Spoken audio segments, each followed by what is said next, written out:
भारत में अमृतकाल चला हुआ है तो भारत के युवाओं को खुश हो जाना चाहिए क्योंकि अब वो बेरोजगार नहीं बल्कि अमृत पीढ़ी के महानायक कहलाए जाएंगे। नमस्कार साथियों, मेरा नाम है शिव कुमार और आप देख रहे हैं द पिनाक 360। हम बात कर रहे हैं अभी हाल ही में यानी 1 फरवरी 2023 और 24 का जो बजट आया है उसके बारे में बात कर रहे हैं। राहत की खबरें हैं कुछ लोगों के लिए, लेकिन कितने लोगों के लिए? बिल्कुल चंद लोगों के लिए। ऐसी मैं बात क्यों कर रहा हूं? बड़े बड़े वित्त शास्त्री तो कह रहे हैं कि यह बजट बड़ा अच्छा हुआ क्योंकि इस बजट में क्या हुआ, टैक्स की छूट को बढ़ा दिया गया है। यानी अब 5 लाख की बजाय जो 7 लाख रुपए वार्षिक कमाते हैं सिर्फ उनको ही छूट का मौका दिया गया है। यानी आप 7 लाख कमा रहे हैं तो आपको कोई टैक्स देने की आवश्यकता नहीं है। इसी के साथ साथ जो टैक्स स्लैब 6 टैक्स स्लैब हुआ करते थे अब वो 5 टैक्स स्लैब में आ गए हैं। यानी बहुत राहत देने का काम किया है। लेकिन आपको क्या मिला, किसानों को क्या मिला, एक आम मजदूर को क्या मिला, एक नौजवान को क्या मिला, ये सब देखने वाली बात है। हम वित्त मामलों के ज़्यादा जानकार नहीं हैं, ना इतनी समझ है कि बजट के ऊपर कोई चर्चा कर सकें, लेकिन एक छोटा छोटा सा आंकड़ा तो हम प्रसारित जरूर कर सकते हैं। साथियों, मैं मनरेगा की अगर बात करूं तो मनरेगा के अंदर इतनी बड़ी कटौती की गई है, बहुत बड़ी कटौती की गई है। हम देखते हैं कि किस प्रकार से 2021-2022 में मनरेगा का बजट 98,000 करोड़ रुपए रखा गया था। कितना? 98,000 करोड़ रुपए रखा गया था। उसके बाद 2022 और 23 का जो बजट आया उसमें वह घटा दिया गया, यानी 89,000 करोड़ रुपए रखा गया। अब की हाल ही की मैं अगर बात करूं तो इस वर्ष जो है मनरेगा का जो पैसा है वो कितना रखा गया है, यानी 61,000 करोड़ रुपए रखा गया है। सीधी सीधी 30% की कटौती हो गई है। अब आप समझिए इस चीज को। ये जब मनरेगा शुरू हुआ, यानी अभी की बात करते हैं, कोविड क्राइसिस की बात करते हैं। कोविड क्राइसिस के बाद कौन सी वित्त प्रणाली थी या कौन सी वह व्यवस्था थी जिसने ग्रामीण भारत को जिंदा रखा था? यह मनरेगा ही था साथियों, जिसमें 100 दिवस का रोजगार उपलब्ध कराया था। सामाजिक सुरक्षा ग्रामीण भारत को हुई थी। जब कोविड क्राइसिस के बाद भारत की अर्थव्यवस्था बिल्कुल चरमरा चुकी थी, ग्रामीण भारत के पास जीने का कोई विकल्प नहीं था, रोजगार का कोई विकल्प नहीं था। उन दौरान इस मनरेगा ने ही भारत की जीडीपी को जिंदा रखा था। आज अगर हम कहें कि किस प्रकार से मनरेगा के अंदर कटौती की गई, यह बहुत बड़ी बात है क्योंकि इससे बहुत सारे लोग प्रभावित होंगे। अगर मैं मनरेगा की बात करूं तो मनरेगा जब आया तब से लेके आज तक श्रम दिवस घटते जा रहे हैं। यूं तो कहें कि 100 दिन का रोजगार है, लेकिन अब कुल मिला के यह 45 से 50-55 दिन का रोजगार बनता है। अब रही युवाओं की बात, तो युवाओं को एक नया शब्द मिल गया है, अमृतकाल आ गया है। किस अमृतकाल की बात की जा रही है? जहां पे युवा सड़कों पे धक्के खा रहा है। अगर हम तमाम रिपोर्ट की बात करें कि जिस प्रकार एक रिपोर्ट आती है वह रिपोर्ट बतलाती है हमें, ई श्रम पोर्टल की अगर मैं बात करूं तो पीछे बीते गए वर्ष यानी 2 साल पहले की ई श्रम की पोर्टल की रिपोर्ट है कि वहां पे 28 करोड़, जी हाँ 28 करोड़ लोगों ने पंजीकरण कराया था ई श्रम पोर्टल के ऊपर। उनमें से 94% ऐसे लोग हैं जो कि 10,000 से भी कम कमा रहे हैं।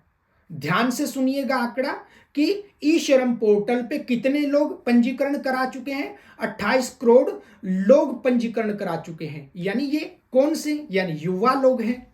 और इनमें से 94% ऐसे हैं जो 10,000 से कम कमा रहे हैं। यानी 94% कितना हो गया? 28 करोड़ का लगभग मोटा मोटा 26,000 करोड़ के आसपास ये बनता है। समझिएगा साथियों, भारतवर्ष में 26 करोड़ लोग ऐसे हैं जो 10,000 से कम कमा रहे हैं। अब क्या स्थिति हो गई है आप खुद सोच सकते हैं। विश्व बैंक की एक रिपोर्ट के अनुसार कहा गया है कि जो आदमी 13,000 रुपए प्रति माह नहीं कमाता वो गरीब है। यानी 13,000 रुपए भी अगर आप प्रति माह कमा रहे हैं तो आप गरीबों की सूची में हैं। भारत में महज 10% लोग ही ऐसे हैं जो कि 25,000 रुपये महीना कमा रहे हैं।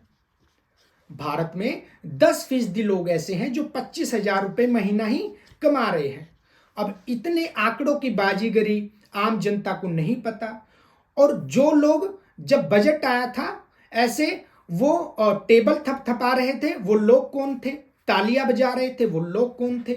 जब भारत की ऐसी व्यवस्था है कि यहाँ पे रोजगार बिल्कुल नहीं है, रोजगार घट गए हैं, यहाँ पे जीविका के साधन नहीं है, जीविका के साधन घट गए हैं, इनकी बात क्यों नहीं की गई बजट में? अगर मैं बात करूं कि यूपीएससी और एसएससी की स्कॉलरशिप को बंद कर दिया गया है, अल्पसंख्यक मंत्रालय है उस पर भी कैंची चला दी गई है, तो बहुत सारी योजना जो पहले चली हुई थी उनको रिवाइज करके घटा दिया गया है। अगर हम बात करें कि अमृतकाल कैसे है, जो कि प्रधानमंत्री मोदी साहब कहते हैं कि यह अमृतकाल है, अमृतकाल कैसे हो सकता है साथियों जब हजारों लाखों लोग बेरोजगार हों? जिस भारत में, अगर हम बताएं, रिपोर्ट की बात करें कि जिस भारत में इतने सारे युवा बेरोजगार फिर रहे हों, अमृतकाल कैसे हो सकता है? और अब जानिएगा कि भारतवर्ष में कितने प्रतिशत लोग हैं जो टैक्स देते हैं। चौंक जाएंगे आप। 4% लोग ही ऐसे संपन्न हैं जो कि टैक्स पेयर हैं, जो कि टैक्स भरते हैं। 96% जनसंख्या भारत की टैक्स नहीं भरती। अब ये लाभ किन लोगों को मिलने वाला है? उन्हीं 4% लोगों को मिलने वाला है जो कि क्या कर रहे हैं, जो कि टैक्स में जिनको छूट मिली है। क्योंकि हम तो 5 लाख भी नहीं कमा रहे, 7 लाख की तो दूर की बात है। क्योंकि रिपोर्ट आंकड़े बता रहे हैं कि भारत में 26 करोड़ नौजवान ऐसे हैं जो कि 10,000 से भी कम पैसा कमा रहे हैं। तो इस जो बजट आया है इसका लाभ किन लोगों को मिलेगा? अगर हम बात करें भी साथियों कि भारत के अंदर युवा पीढ़ी को अमृतकाल कहा गया। अमृतकाल के मायने जानते होंगे आप कि अमृतकाल क्या होता है। बहुत अच्छा स्वाद होता है अमृत का, लेकिन उसके साथ साथ हमें विष को भी याद रखना चाहिए। एक छोटा सा मैं आंकड़ा बताता हूं आपको। बिहार, उत्तराखंड, हिमाचल प्रदेश और गुजरात, हरियाणा, बहुत ऐसे राज्य हैं जहां पे बहुत लोग बेरोजगार हैं आज भी।